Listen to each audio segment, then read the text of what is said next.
it turns out, innovation is somewhat a mystery to most people because they just start and do things before they get to work on themselves. When you look at the people that have really excelled, they know certain things, and I'm calling this series Before You Innovate series. And in this first part, I'd like to deal with the first point, something that you should know before you innovate, and that's knowing the person that you're innovating for. What do I mean? You have to understand what problem they have. You have to ask yourself, have there been people that have solved it before? And if they solved it, what happened? Now let me go into a little bit of more detail. When I talk about a problem, I mean, I'll give an example.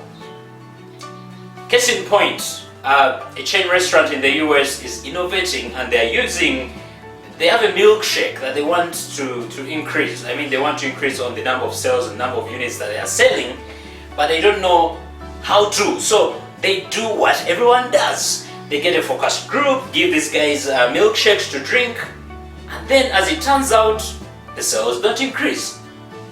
And then they bring in a consultant, and the consultant tells them, you have to find the problem of the people that you're innovating for. So every day, as people came in to buy the milkshake, they would ask them, "Sir, why do you want this milkshake?"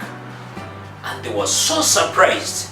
They were so surprised because what they thought they were solving wasn't actually the problem.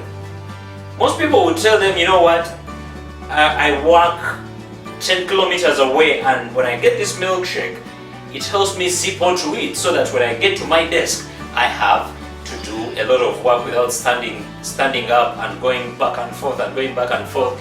So the milkshake was solving a productivity problem.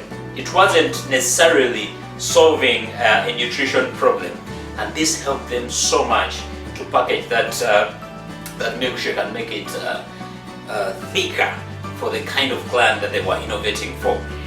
And then you have to ask yourself, has the problem been solved before?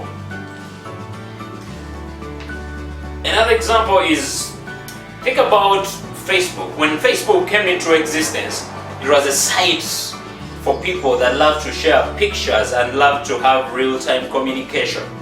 But it wasn't the first time that people were communicating online. We had chat rooms before. You remember those ones? Yeah, if you're as old as my colleague Hassan, you remember some of the things like chat rooms. But chat rooms were in existence, but chat rooms were not real-time. It was hard to have a chat room on your phone.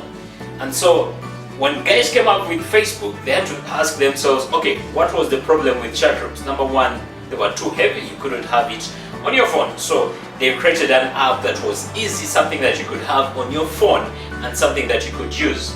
And with chat rooms, you could not share pictures. So they asked themselves, how did it work?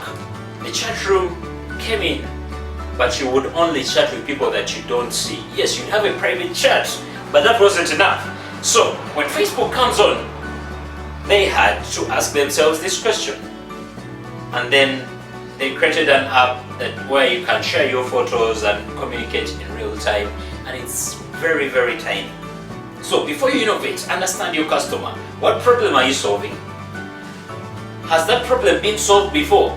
And what have been the breakthroughs and what have been the shortcomings? So anytime you innovate, first get to understand your customer or the person that you're innovating for. Thank you, and see you in the next part.